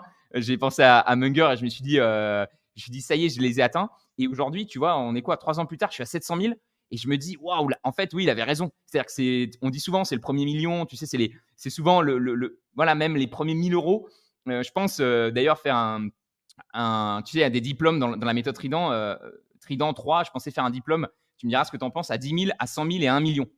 10 000 € investis en bourse, c'est 30 € par mois de revenus passifs avec la règle des 4%. 100 000 €, c'est 300 € par mois de revenus passifs. Et 1 million, c'est 3 000 € par ouais. mois de revenus passifs. Donc finalement, l'objectif, c'est d'atteindre le 1 million. Mais il faut vraiment le voir étape par étape. C'est-à-dire, quand tu commences, tu as 1 000 € en bourse et que tu te dis, je vais atteindre 1 million, dans ta tête, c'est impossible. Mais si tu te dis, quand tu as 1 000 €, allez, go, chercher le 10 000, tu te dis, c'est possible. Tu vois, quand tu as 1 000 € en bourse, tu te dis, je peux faire 10 000. Et quand tu as 10 000, tu te dis, je peux faire 100 000. Et quand tu as 100 000, tu peux te dire, allez, je peux faire le million. Tu vois. Et Mais c'est un jeu sans c'est un fin, jeu hein. sans fin, mais tu as vraiment C'est ce sentiment de mais de ouais, progression, quoi. d'étape par étape et on en revient tout à l'heure à ce que tu disais, c'est qu'investir en une seule fois, c'est hyper compliqué. Mais au final, quand, donc moi, je suis à, quasi 70 000 quasiment, un peu moins de 70 000 et en fait, j'ai même pas l'impression de les avoir investis ces 70 000. C'est juste, la résultante d'habitudes que j'ai mis en place Constance. de, j'investis régulièrement. Bon là, un petit peu moins parce que je prépare la transition, mais pendant, 3 ans, j'ai investi la même somme quasiment toutes les semaines et en fait, je me suis même pas rendu compte, mais petit à petit, j'ai mis beaucoup d'argent de côté et toi, c'est pareil. Je pense qu'au final, aujourd'hui, tu sais, tu parles de 700 000 en bourse, c'est une énorme somme, mais du coup, bah, je te connais bien, tu vois? Tu passes des ordres assez conséquents en mode, putain, genre, ça fait rien, tu sais, alors qu'aujourd'hui enfin, alors qu'il y a 3 ans, un ordre comme ça t'aurait peut-être arraché les cheveux, genre, et en fait, petit à petit, à force de mettre, tout ça en place, bah, ça devient de plus en plus facile et en fait, les résultats, ils suivent, tout simplement, hein. C'est, je pense, c'est beaucoup d'habitude, beaucoup de repousser la gratification. Parce que ça aussi, en fait, il faut se rendre compte que la bourse, c'est pas ça qui va te rendre riche sur le court terme. Par contre, quand tu parles de revenus passifs de, 300 € par mois ou de 3 000 € par mois quand tu as 1 000 000, bah, 3 000 € par mois de revenus passifs, déjà, tu es tranquille pour un bon moment, tu vois? Ouais, ça fait plaisir Mais et par contre, il faut faire l'effort avant. il faut faire c'est ça, il faut la constance et c'est paradoxal parce que quand tu es dedans, tu te dis: «Ah, ça va être long et tout» et en fait, tu vois comme les intérêts composés, ça fonctionne et comme c'est de plus en plus facile, en fait, de Ouais, grandir. Alors moi, je suis peut-être un cas particulier où j'ai vraiment eu une forte croissance aussi, mais même, en fait, genre, dans tous les cas, je vois comme, le truc s'accélère et quand tu as pris les bonnes habitudes avec des plus petits capitaux, bah, en fait, tu les as aussi quand on a des plus gros. Et aujourd'hui, je passe des ordres en effet de 7 000 € par semaine. Alors, c'est aussi parce il y a la moitié de ça en fait qui vient parce que je vends mes anciennes actions pour me les repositionner ventes. sur les nouvelles. Mais en fait, c'est la même chose que quand je passais des ordres à, tu vois, mes premiers ordres, ça devait être 500 € ou, tu vois, et même, ouais, j'en ai même passé, je crois, au début à 100. C'est la même, tu sais, c'est exactement le même processus. Donc, Juste des chiffres, c'est que des hein, chiffres et tu qui chantent aujourd'hui, plus ouais. forcément compte. Mais voilà, Mais après, ce qui est impressionnant aussi, tu vois, moi, là, j'ai fait mes comptes, mensuels. Le mois dernier, genre, j'avais fait une catastrophe, c'était, genre, j'avais plongé terrible et en fait, c'est là que tu te rends compte que la bourse est hyper puissant parce que tu le vois pas trop, mais une petite variation sur, déjà, ben, moi 70 000 € ouais, investis. Ouais, j'ai 70 092 € en bourse et en fait, 5 ou 6 là, sur le mois de novembre, parce qu'en novembre, attends, je vais te dire, mais actuellement, le S&P, il a fait 5,9 avec le taux de conversion. Mon portefeuille action et moi, j'ai fait 5,8 sur mon portefeuille global. Donc tu imagines 5,8 sur, mon portefeuille global, c'est énorme et en fait, mon patrimoine, enfin, l j'ai fait plus 13 000 sur mon patrimoine, quasiment plus 14 et une grosse partie, de mon investissement en bourse, tu vois? Et c'est fou parce que en fait, il y a rien qu'à changer, juste le volume de mon montant investi est différent et donc dès que ça monte, c'est là où les intérêts composés rentrent en jeu, hein. Mais 5 sur 70 000, c'est très différent de 5 de 7 000 et en fait, tu le vois même pas, mais ça monte petit à petit C'est et excellent. c'est ouf. Après, en ce moment, je pense qu'il faut pas trop qu'on s'excite parce qu'en effet, la bourse monte beaucoup et moi, je vais Oui, je vais arriver justement à un point, ça va me faire bizarre parce que j'ai toujours vu mon patrimoine quand même progresser parce que j'investis, j'ajoute beaucoup d'argent, j'arrive à gagner pas mal d'argent. Mais c'est vrai qu'il y a un moment où je gagnerai plus suffisamment par rapport aux variations boursières et donc je vais voir mon patrimoine, prendre des coups, certains mois bon, je l'ai déjà vu un peu avec le covid et cetera. Tu C'est difficile des fois quand tu as un gros crack de récupérer, l'argent, enfin même si tu as pu économiser pas mal de ton côté, tu as fait beaucoup d'efforts, ton patrimoine peut quand même baisser. Donc je pense que cette métrique de patrimoine, il faut toujours la voir dans le contexte et se dire bon, ça peut bouger pas mal. Et c'est là peut-être toujours, que ouais. d'avoir des biens immobiliers, tu es plus rassuré parce que voilà, toi tu le valorises toujours au même prix. Donc il faut avoir un Bah, c'est ça. certain recul sur la valeur qu'on donne à tes actions. Des fois c'est surévalué, des fois c'est sous-évalué, mais tu sens quand même la progression et ça franchement, Mais, d'ailleurs, toi, dans ton calcul de patrimoine, tu prends la valeur de tes actifs à l'instant T ou tu prends la valeur de ce que tu as investi? non, je prends la valeur. Parce que je sais qu'il y a les 2 OK. de la globalité. Il y a des gens, tu veux dire, qui prennent en compte que la Ne valeur compte qu'ils pas ont les plus-values. déposée sur le compte de bourse, pas la valeur Ouais, qu'ils peuvent retirer aujourd'hui? ouais, OK, exactement. OK. Ouais, c'est vrai que ça Je sais qu'il y a les 2 écoles, donc beh, en soi, ils se disent: «Beh, en fait, ça m'appartient vraiment et les gains, enfin, de toute façon, tant que j'ai pas accès aux gains, c'est pas vraiment à moi. Tant mmh, que c'est pas vendu, c'est pas à moi», tu vois? Donc au intéressant. moins tu te montes pas le bourrichon à te dire: «Putain, j'ai plus 15 000 de Ouais, plus-value», alors qu'en fait, s'il faut demain, tu as plus que plus 7 000. Alors qu'en soi, les sous que tu as placés, bah, ça reste tes sous. Donc après, si tu pars en moins-value et cetera, c'est une autre ouais. histoire, mais ouais, c'est une façon de réfléchir. J'ai été en moins-value pendant assez longtemps, moi, sur mes comptes. Après, j'avais pas les bonnes stratégies au début, mais j'ai mappé ça sur un truc. On va essayer de le rajouter d'ailleurs sur l'app Trident. Ce serait génial d'avoir ça. C'est l'historique du compte mois par mois avec, et ça, c'est vraiment un graphique que je vous recommande de faire. Et tu vois que pendant longtemps, bah, le montant investi et la valeur de ton compte, c'est très très proche en fait, hein, voire souvent ça passe en dessous. Et petit à petit, ça commence à se séparer. Et quand ça commence à se séparer, par contre, ça se sépare vraiment. Et là, tu te dis, waouh, ça fait plaisir. Alors, comme tu dis, il faut jamais trop prendre confiance parce qu'à tous les coups, voilà, il y a une crise assez importante et ça peut rebaisser. Donc, comme tu dis, je pense que la progression, elle doit quand même se mesurer plus sur combien tu as été capable d'épargner. Voilà, c'est les efforts constants que tu as pu mettre dedans. Et ça, sur le long terme, ça va payer. Moi, je me suis amusé maintenant à mettre la performance sur la bannière. Je mets sur ma bannière YouTube, tu sais, je mets la performance par rapport au S&P Ouais, 500. Je me dis, c'est important d'avoir le côté honnête, de vraiment montrer la perf et en fait, même si je passe dessous, je la montrerai, quoi. Tu vois, je me suis engagé à la montrer chaque mois. Et du coup, pour l'instant, on est à super 38,1%. important. Donc pour l'instant, il y a une méga surperformance, donc c'est facile de la montrer. Et peut-être qu'un jour, ça sera le cas. Quand il y aura une sous-performance, là, ça sera peut-être plus compliqué. Et c'est là que ça va être intéressant, justement, de rester honnête et transparent jusqu'au bout par rapport à ça. Ouais. Euh, mais c'est sûr Bah, que c'est d'ailleurs ce que je vais faire également, hein. Moi, à partir du moment où je lance, le programme SPAC là, le nouveau programme d'accompagnement que je suis en train de faire, il y aura le portefeuille cible, du coup, bah, ce sera mon portefeuille personnel sur lequel je vais mettre absolument, bah, tout ce que j'ai, enfin tous mes investissements. Donc je vais recréer comme tu as fait un compte eBay comme pour le portefeuille Trident 2.0 et comme ça, j'aurai bien, mes achats, et qui vont avec les ETF plus les actions et je pourrai traquer vraiment la performance de ce portefeuille-là pour savoir si, je suis dans la bonne direction ou pas. Parce qu'au final, si enfin, là, je pourrais le faire sur mon portefeuille actuel, mais ça voudrait dire ah oui, enfin, ça fausse complètement le raisonnement. Donc c'est hyper important, ouais, et c'est un conseil qu'on peut donner aux gens. Si à un moment vous voulez repartir sur une stratégie et tout, faut pas hésiter à créer un sous-compte sur eBay. C'est très facile à faire sur eBay et comme ça, vous repartez de zéro. Notamment là, au début d'année 2024, vous pouvez dire OK, je teste cette stratégie et je la sépare de mon compte et comme ça, j'ai vraiment pas parce que c'est vrai que si tu as un mmh mh, compte où tu as acheté un peu des cryptos, tu vois, tu as un peu tout mélangé, ta performance, bah, du coup, elle est illisible en fait donc c'est toujours mieux, je ouais, pense en effet de bien séparer les comptes. Et moi, j'ai ce compte test. En effet, j'ai mon compte perso où bah, il y a mes anciennes actions, mes nouvelles, etc. C'est un peu le bordel. Et j'ai ce compte que j'ai ouvert vraiment fin 2000, l'année dernière. Et chaque semaine, j'achète 100 euros. Donc, je suis la méthode Trident à la lettre. Et ça me permet d'avoir vraiment un exemple de la performance qu'on aurait pu obtenir pour quelqu'un qui suit le truc à la lettre et qui mettrait vraiment 100 euros dans l'action la mieux notée. Donc, voilà, ça permet d'avoir aussi beaucoup de discipline par rapport à tout ça. Et voilà, je pense que ça, c'est un élément super important. La discipline, c'était aussi du coup une grosse valeur la discipline et de Charlie. de Charlie. Et justement, le dernier point que j'avais noté sur Charlie Munger pour conclure aussi cet épisode, c'était la learning machine, quoi, l'apprentissage continu. C'était un gars qui lisait énormément dans la finance, mais aussi finance, économie, mais aussi psychologie, dans l'histoire, dans la science. Moi, j'avais acheté son bouquin justement, The Charlie Almanac. Je me souviens, c'était un mec qui en avait parlé, je sais plus où j'avais entendu ça sur YouTube. Un bouquin introuvable en version Kindle, tu vois, alors que moi d'habitude je lis toujours en Kindle. Donc là, pour Charlie Munger, j'avais fait une exception. C'est un bouquin qui coûtait 120 euros. C'est la première fois que je lâchais autant d'argent dans Ouais. un livre, mais on m'avait dit c'est vraiment, voilà, Charlie Munger, c'est le gars, tu regretteras pas d'avoir acheté le bouquin. Et je l'ai acheté en 2018, tu vois, donc je commençais tout juste j'avais 1 an d'investissement dans les pattes, et c'était un très très bon investissement. Beaucoup plus large en fait. C'est un mec qui t'ouvre le champ des possibles et tu sens qu'il a vraiment beaucoup de sagesse. D'ailleurs, c'est inspiré un petit peu, tu sais, de Almanac. C'est beaucoup inspiré de Benjamin Franklin, qui est un des pères fondateurs aux États-Unis. Et pareil, Benjamin Franklin était très connu pour sa sagesse, le côté esprit pratique, la capacité, tu vois, à comprendre un peu la nature humaine. Et Charlie Munger, c'est vraiment ça, tu vois. Tu sens qu'il est sage, tu sens qu'il a beaucoup étudié la nature humaine et qu'il en a conclu en fait des choses, des choses qui s'appliquent dans plein de domaines en fait. Et il va chercher comme ça des concepts psychologiques, des concepts dans l'histoire, des concepts scientifiques, et il les applique ensuite à ses investissements. Et je trouve que c'est extrêmement fort. Et moi, c'est un truc que j'essaie de faire Ouais. de plus en plus. Je sais pas toi comment ça se passe quand même. C'est vrai que moi, j'ai tendance à lire beaucoup de bouquins sur la bourse.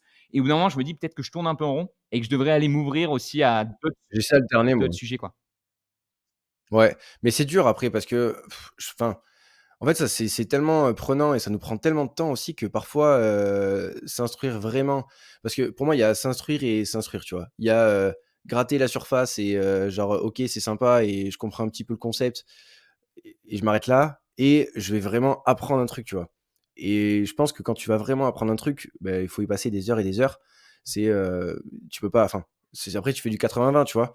Mais mais ouais, je pense que c'est hyper intéressant d'aller s'ouvrir à d'autres, enfin, à plein de choses différentes qui sont hyper intéressantes et qui peuvent être très complémentaires de l'investissement.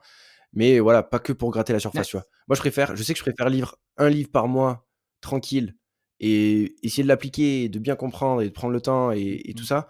Parce qu'avant, j'avais tendance à vouloir lire beaucoup et à rien en fait, je me suis rendu compte que je retenais rien du tout. Donc je me suis dit: «Bon, ça sert à rien».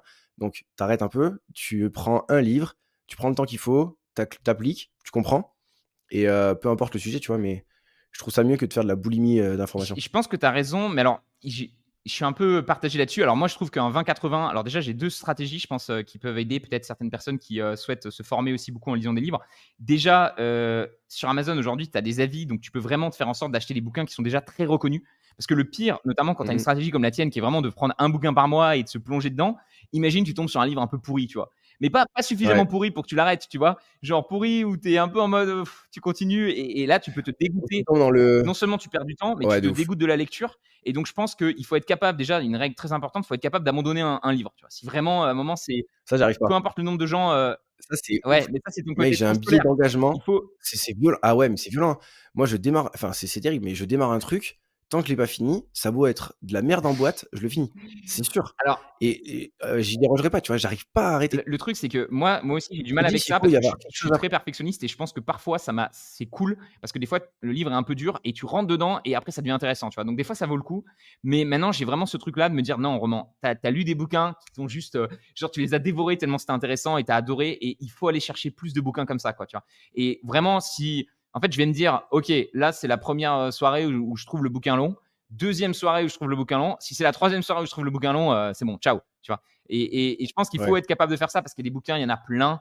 Et même si tu sélectionnes, donc déjà sur Amazon, je pense qu'il faut vraiment sélectionner les bouquins, je sais pas, qui ont plus de 1000 avis, qui existent depuis longtemps, qui sont reconnus comme des best-sellers, tu vois, des références dans le domaine, et être capable, même si c'est des best-sellers, de se dire bon bah c'est pas le bon bouquin pour moi en ce moment, ou je comprends pas, et le rejeter, potentiellement revenir plus tard dessus, mais voilà quoi. Et je pense que quand tu as cette approche-là de te dire je lis que le meilleur, et je lis un petit peu tous les jours. Moi, je sais que 20 minutes tous les matins sur le Kindle, franchement, 20 minutes par jour de lecture, on est très loin d'un Warren Buffett qui lit 4 heures par jour, tu vois. Mais 20 minutes, je pense que tu les défonces, les livres, hein. T'en lis, franchement, 20 minutes, je pense que tu lis un livre par semaine en 20 minutes Ouais. tous les matins. Et tout le monde, enfin, tu vois, faut pas me faire croire que tu n'as pas 20 minutes à accorder le matin pour te développer personnellement, tu vois.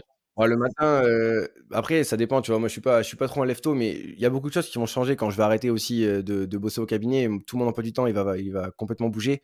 Je vais avoir plus de temps de faire ce genre de choses-là, tu vois? Parce qu'aujourd'hui, en fait, j'étais tout le temps sur un flux tendu de, je travaille au cabinet et la moindre minute et la moindre heure dispo, je la mettais à profit pour essayer de développer le business et de faire la création de contenu, enfin plein de choses et en fait, je vais récupérer énormément de temps et je pense qu'il va y avoir fait, je vais retomber dans ce qui m'a fait aimer, l'investissement en bourse et tout, c'est d'apprendre et de comprendre les concepts et je me dis: «Me garder 1 à 2 heures par jour pour justement, d prendre du recul, lire un bon bouquin et genre un truc vraiment précis sur apprendre l'anglais», tu vois? Enfin, des plein de trucs que j'ai pas le temps de faire Ouais. aujourd'hui et qui vont me permettre de me développer et je sais que ça va être très cool. C'est Après peut-être, je sais pas si j'arriverai à être aussi régulier sur la lecture, mais je sais que dans l'apprentissage, que ce soit lecture ou lire des articles ou écouter, des podcasts ou des vidéos ou plein de choses, dans tous les cas, ça fait 4 ans que tous les jours c'est le cas donc c'est bien, je trouve que moi ça j'aime bien utiliser tout, tu vois? Parce que je trouve que chaque truc a ses forces et ses inconvénients. J'aime bien les podcasts parce que c'est un format plus long, plus détendu. J'aime bien les vidéos YouTube parce que souvent ça va plus, droit au but. J'aime bien les formations parce que c'est mmh toute mh. une structure globale d'apprentissage. Et j'aime bien aussi les livres parce que c'est pareil, c'est une structure d'apprentissage, mais qui a été écrit pour durer, qui est peut-être plus long, qui parle plus de facteurs un peu plus long terme. Et je sais que moi, typiquement, j'arriverai pas forcément à le lire. Je suis tellement habitué à le lire le matin que je lirai pas forcément un livre l'après-midi. Mais par contre, ce qui m'arrive, c'est que quand un livre vraiment me frappe au visage et je me dis, waouh, c'est un truc de fou, justement, plutôt que de me dire, il faut que je lise le livre doucement et que je comprenne tout ce qui est dit et que je prenne des notes, en fait, je surligne sur mon Kindle quand il y a un truc qui m'interpelle. Et j'ai une application Readwise qui me les remonte un peu les matins, donc tu vois, les trucs remontent comme ça. Et j'ai aussi cette approche de me dire, si le livre vraiment, je me dis, mais c'est fou ce que j'ai appris, je l'ouvre sur mon application Kindle ordinateur et là, je vais prendre des notes dessus, tu vois, en mode posé, le relire et revoir mes passages Ouais, surlignés. ouais. Et je pense que c'est plus efficace comme ça parce que honnêtement, je sais pas, il y a un livre sur 10 et c'est pour ça que je ferai sûrement une liste dans, tu vois, dans la méthode Trident, un peu des 10 livres qui m'ont le plus impacté parce que je pense que j'approche bientôt d'une centaine de livres, tu vois, sur les finances perso lus. Et voilà, tu en as un sur 10, donc tu as 10 livres en fait qui m'ont vraiment marqué. Donc, c'est pas forcément chacun a un peu des livres différents, mais ces livres qui m'ont Oui, bien marqué, ça sûr. vaut le coup, tu vois, de les avoir en papier limite, de les recommander, de les surligner, tu vois? Et voilà, mais c'est pas le cas de tous les bouquins et du coup, je pense que si tu te forces à vouloir résumer un bouquin, tu vois, où tu te dis: «Ouah, il y a des idées intéressantes», mais ça t'a pas explosé la tête, je pense que c'est pas Ouais, utile, tu vois? après c'est pas forcément que je surligne et tout, hein, c'est plus que je prends le temps, d'apprécier le livre, on va dire. Ouais, Ou, au lieu de faire, la lecture, en mode, «Il faut que je ouais, la lise». lecture rapide, Genre si j'ai pas envie de lire, je lis pas. Ouais, non, ça c'est il vraiment pas paraît que pour c'est moi, j'ai bullshit, vraiment du en mal. plus, je sais plus, il y a un mec qui m'a dit, Il paraît, ouais, j'ai vu un truc, qui est passé. ouais, ouais. Bon après, tu vois, c'est toujours pareil, tu as des études qui disent que oui, des études qui disent que non. Au final, tu as une méta-analyse qui dit que peut-être oui, peut-être non. En fait, c'est toujours pareil. Tu as toujours des études qui disent oui et d'autres non, peu importe les sujets, c'est De compliqué manière de générale, savoir la je vérité. pense que tu peux, de toute façon, voilà, il faut que tu lises à la vitesse qui te permet de comprendre et d'appréhender les Ouais, notions. de ouf. Et après, c'est logique que, notamment Après si tu lis un livre en anglais alors que tu as jamais lu l'anglais, bah, forcément tu vas être plus lent. Si tu lis un livre, typiquement demain, je lis un livre, je me suis noté des livres de Darwin ou de trucs, tu vois, de domaines que je connais pas, bah, forcément je vais être plus lent que la bourse où il y a des c'est passages où je vais compliqué, me ouais. dire: «Bon, bah, ça je connais, enfin j'ai déjà lu», tu vois? Ouais. Donc c'est un voilà. En fait, c'est ça qui saoule un peu la force. Enfin, moi, tu vois, j'en suis pas à 100, livres sur les finances perso et la bourse, mais j'en suis, facile une bonne vingtaine et en fait, ce qui est aussi un peu relou, c'est qu'il y a beaucoup de concepts qui sont redondants et parfois, tu sais, tu t'ennuies, jusqu'à s'il faut, il y a 10 pages, 10-15 pages qui vont t'apporter un truc de ouf, mais le reste du temps, tu t'ennuies un peu parce qu'en fait, c'est des concepts que tu as déjà abordés, que tu connais, donc c'est un peu de la répétition et donc parfois, c'est difficile Je d'accrocher. pense que dans ce cas-là, tu vois, il faut varier les bouquins. Moi, je j'ai pas l'impression d'avoir trop connu de répétition. Après, j'y suis pas forcément, ça me dérange pas, je suis pas non plus trop sensible là-dessus. Je pense que si ça se répète trop, en effet, tu passes au chapitre suivant, tu dis: «Bon, bah, voilà, OK, voyons voir s'il y a autre chose», voilà. Mais je pense qu'il faut garder ce truc de se dire: «Il y a toujours une pépite», parce que moi, j'ai l'impression de tout connaître, tu vois? Et encore dernièrement, j'ai lu un bouquin qui m'a retourné le cerveau sur la stratégie, quality et je me suis dit: «Putain, mais en fait, c'est hyper bien pensé». Puis des fois, tu as les idées, mais tu les as pas structurées exactement comme ça dans ta tête et de le relire dans un bouquin, tu fais: «Mais c'est génial!» Et donc franchement, moi, je pense qu'il faut quand même continuer, tu vois, comme Charlie Munger le disait, d'être vraiment curieux, d'avoir cette curiosité. Et en effet, quand au bout d'un moment, tu as trop, poncé un domaine, des fois, le coup de génie ou l'éclair de génie ou le truc, il viendra d'un autre domaine. Donc des fois, je fais des efforts comme ça d'aller acheter des livres dans des domaines que je maîtrise pas du tout. Je sais pas, j'ai acheté des livres sur la décoration, d'intérieur, j'ai acheté des livres, Ah oui, sur rien à voir. l'exploration spatiale. Ah oui, non, mais je me dis, heu Ouais, mais moi, j'ai acheté un livre de Thomas Pesquet, par exemple, tu vois? oui, voilà. Genre, Mais ouais, non, mais c'est sur intéressant les les fusées, biographies, je trouve ça cool. j'essaye de lire en fait dans la semaine, j'essaie de lire des livres quand même un peu bourse parce que c'est le moment où je suis dans la bourse, tu vois? Mais le week-end, j'adore lire des livres qui ont rien à voir, tu vois? Sur la méditation, des livres, sur des biographies, et ça t'ouvre aussi, beaucoup de choses. Et c'est des livres, c'est hyper important, je pense, de pas lire, dans un seul domaine. Et ça aussi, on peut le Ouais. retenir de Charlie Munger. Je pense qu'il avait vraiment cette énorme curiosité Et je pense que c'est ça qui l'a fait vivre aussi longtemps, tu vois? Cette curiosité d'aller chercher, d'aller lire sur plein de domaines différents, quoi. Je pense qu'il faut jamais s'arrêter, hein. Mais, enfin, après je me dis, j'ai hâte de voir, ce que ça va devenir, en fait, l'apprentissage et tout ça. Genre, imagine dans 50 ans, genre, avec toute la technologie qui va évoluer, l'intelligence artificielle, tu vois? Là, il y a plein de jeux, éducatifs qui sont en train de sortir où on peut apprendre plein de trucs en s'amusant. Enfin, ça je pense que ça va révolutionner plein de choses. Genre, tu vois, par exemple, pour apprendre l'histoire, potentiellement, tu pourrais être, immergé dans un truc Ouais.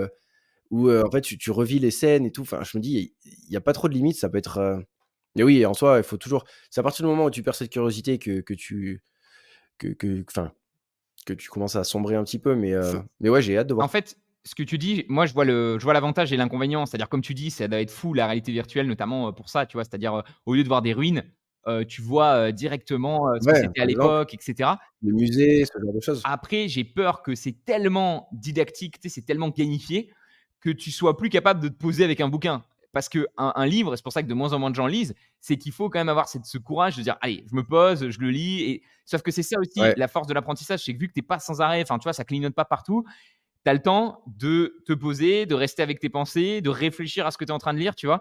Et je pense que tu as un apprentissage qui est beaucoup plus profond quand justement tu es en train de lire que quand tu es juste en train de consommer. Enfin, c'est une consommation différente, tu vois? Tu imagines des choses. c'est différent. Je pense que ouais, c'est du divertissement quand tu vas sur, par exemple, ce genre de choses-là où, mais après, je pense que ça te marque beaucoup plus aussi. Enfin, tu apprends différemment. Imaginons, tu vas visiter Pompéi avec, le volcan aujourd'hui, du coup, il y a les ruines et cetera. Imagine, genre, potentiellement, enfin, pouvoir vivre à ce moment-là, revoir la scène, du volcan qui explose vraiment en réalité virtuelle, tu vois?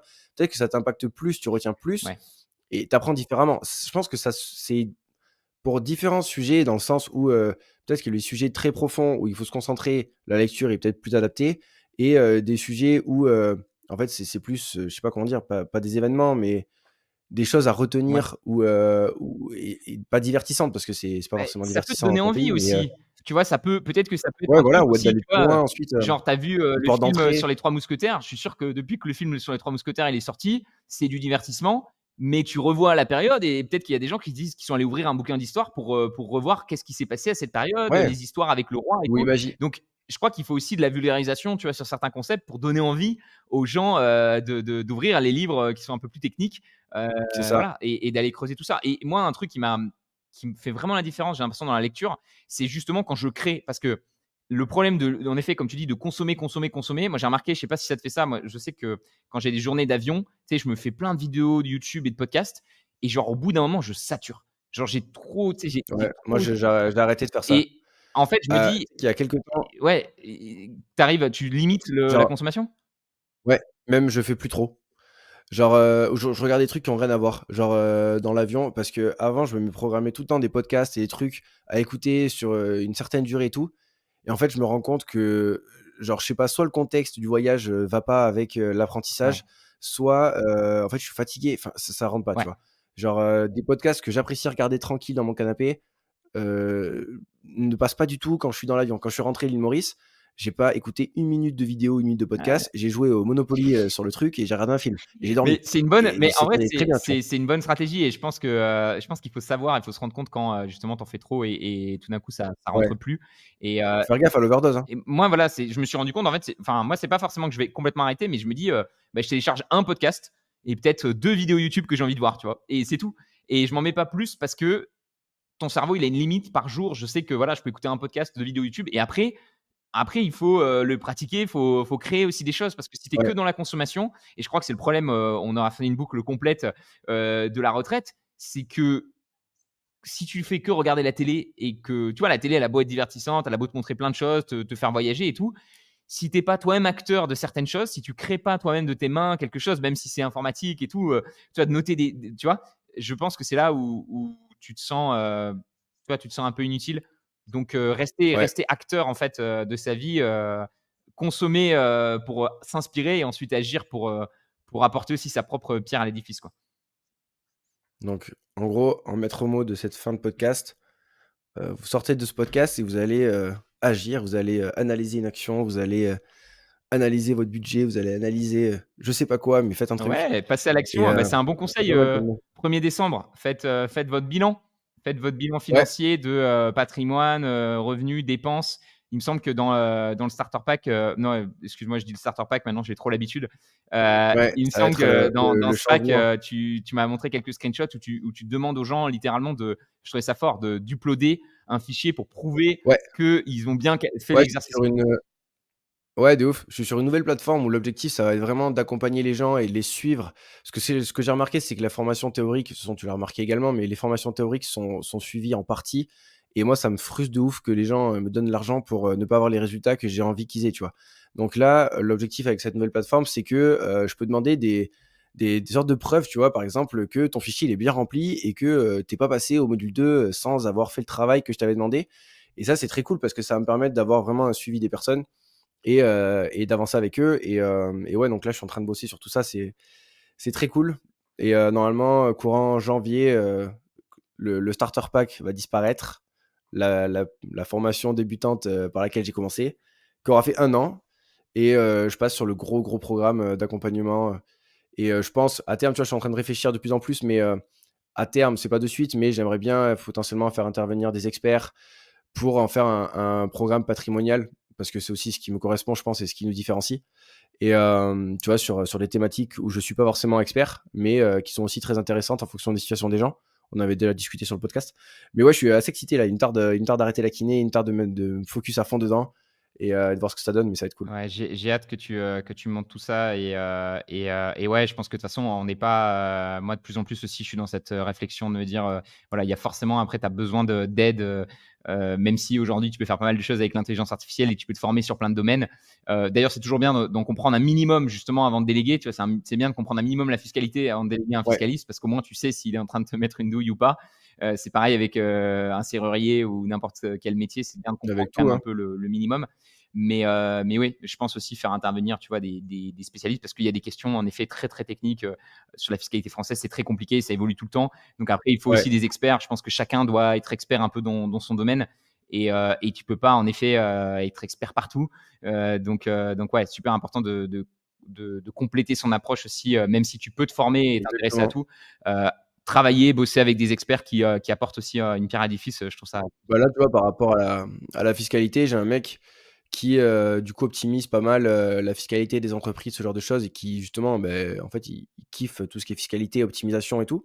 Et l'objectif, ça serait potentiellement de le faire venir et faire une sorte de live avec les membres, live masterclass où, du coup, il a une présentation avec, plein de choses pour optimiser, que ce soit en personnel ou en société en fonction de la situation des gens et avoir un échange avec lui, tu vois? Et je pense que construire un programme comme ça petit à petit, ça va être très cool. Donc moi, mon gros focus et là où du coup, enfin, ce que je vais donner dans le programme SPAC au départ, ça va être, bah, du coup, toute la formation, le suivi avec, coaching de groupe et cetera, avec, du coup, pour accompagner les personnes et la construction du portefeuille SPAC, donc socle passif et action de qualité Méfie-toi, après et il y aura ensuite, Spack il va versus faire Trident, hein, on va faire un benchmark, hein. mais non! Non, non, non. Non, mais moi, ce sera pas le même benchmark parce que j'ai un profil de risque un peu moins élevé que le tien quand même, tu vois? OK. Moi, je sais que pour le coup, je veux pas forcément, surperformer le S&P, genre, qu'avec les actions. Ce sera compliqué avec les ETF, mais j'aimerais surperformer le world avec une volatilité, contrôlée et donc avoir un portefeuille peut-être, bon, un peu moins performant que full action, c'est sûr, mais quand même réussir à l'optimiser pour avoir une très bonne performance tout en contrôlant le risque et la volatilité ou parfois, quand tu as que des actions, bah, tu peux avoir un risque spécifique que tu avais pas vu venir et qui, tu vois, ça peut aussi plus varier. Mmh.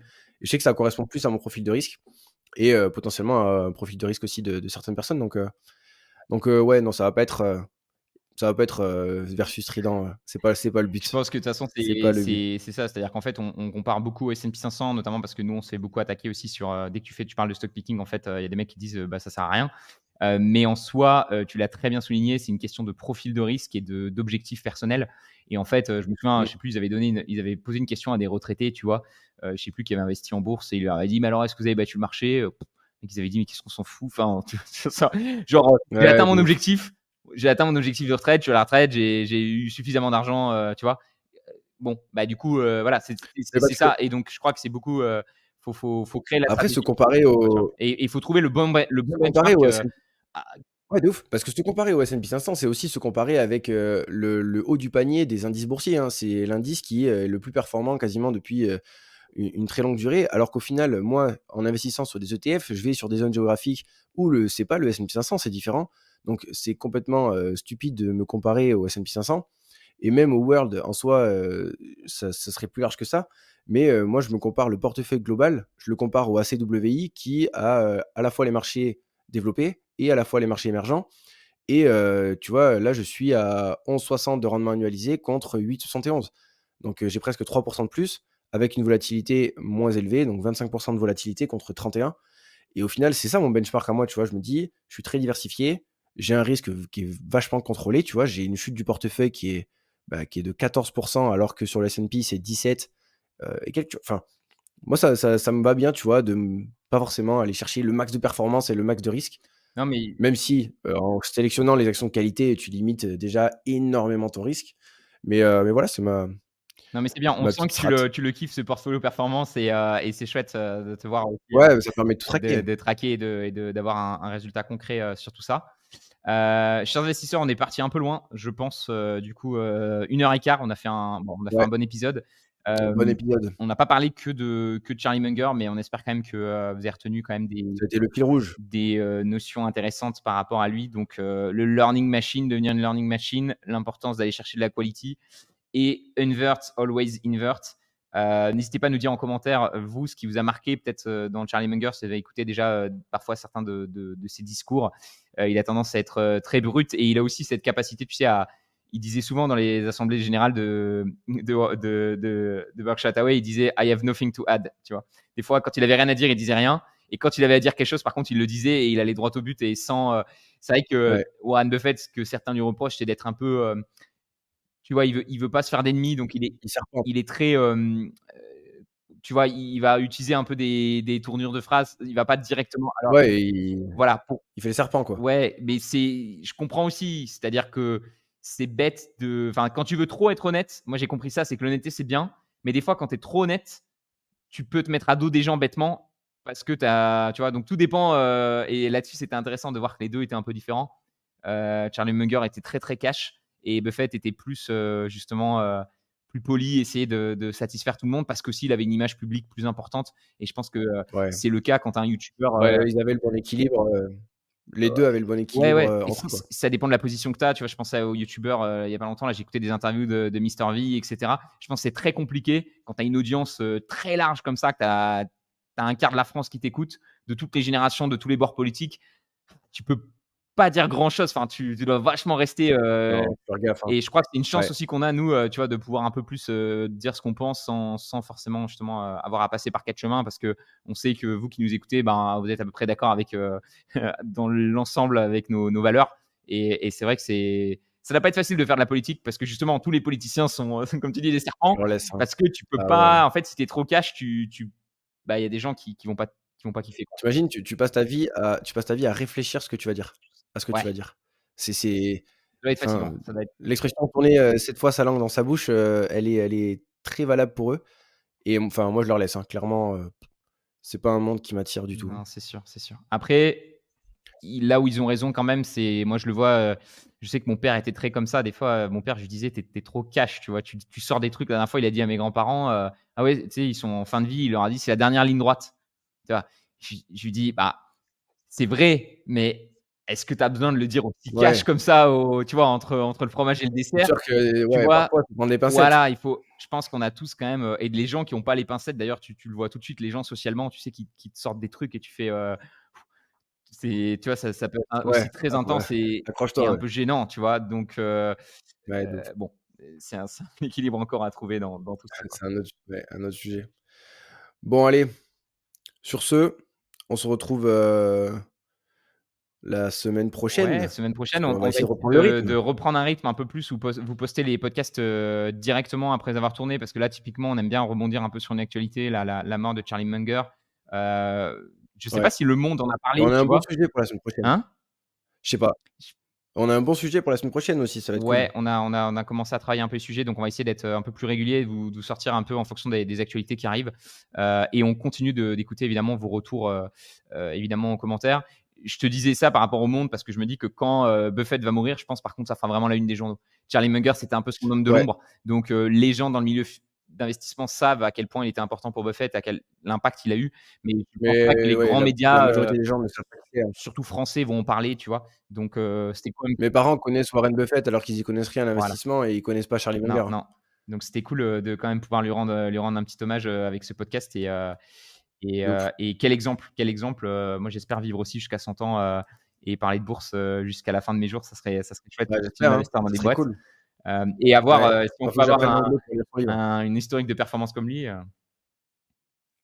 Bah, il me tarde aussi ça, tu vois? Putain, de me dire, vas-y dans 15 ans, tu sais, avoir enfin un historique et avoir des réponses à nos questions en mode, putain, est-ce qu'on est dans le bon truc? Est-ce qu'on est dans le bon sens? Moi, je pense que oui, mais tu sais, avoir des preuves en mode, bah, ça y est, en fait, les gars, ça fait 20 ans, heu, j'en suis là, ma performance, c'est ça, c'est acté et faites plus chier, tu ouais, vois? Genre, ouais. Ah non, mais ça me tarde, ça va être marrant. c'est normal. Mais après, il faut apprécier parce que je pense que quand ça fait 20 ans que tu fais ça, tu te dis: «Ah, les plus belles années, c'était aussi au début, quand j'y comprenais rien et Bah que je oui, bien sûr. démarrais», tu vois? Donc là, moi, ça fait 7 ans, je suis un peu entre les 2, tu vois? Je pense que je suis pas encore au stade, où ça fait, suffisamment longtemps et en même temps, je suis pas au stade non plus où je démarre. Donc c'est un peu le stade, intéressant, quoi, tu vois? Et après, tu peux jamais Ouais. savoir combien de temps dans la vie tu vas être passionné d'un sujet parce que des fois, ça peut partir aussi, tu vois? Je vois mon coloc, derrière moi qui passe et on en parlait la dernière fois, elle me disait, à un moment la danse, ça le bottait, à un moment ça lui bottait plus et je pense que des fois tu as des aussi des passions comme ça qui mais ce qui est intéressant, c'est les passions qui restent toute ta vie, tu vois? Et la passion de Munger sur l'investissement, elle est restée toute sa vie. Bah, c'est resté, Donc hein, dans tous les cas, je pense qu'il tu faut être vois? passionné dans la vie, c'est juste que peut-être la passion, elle peut changer, tu vois? Peut-être que, si à un moment c'est la bourse et puis à un moment c'est autre chose, mais tant que tu vois, que tu es dedans, que ça t'intéresse et que tu es curieux et puis à nouveau Munger, on l'a vu, c'était pas que la bourse, c'était aussi plein d'autres sujets. Heu, La même chose, donc ouais. c'est chouette, quoi. Bon allez l'équipe. Ciao, ciao. On arrête de prolonger le podcast, 1h20. On va Ouais, mettre je un pense petit que coup de sinon pouce. on est parti pour longtemps. Grave. Rendez-vous la semaine prochaine pour un petit épisode, Yes, normalement spécial actions, qui ont, connu des chutes, qui ont mal qui ont mal tourné. tourné. Ouais. Allez, à la semaine prochaine.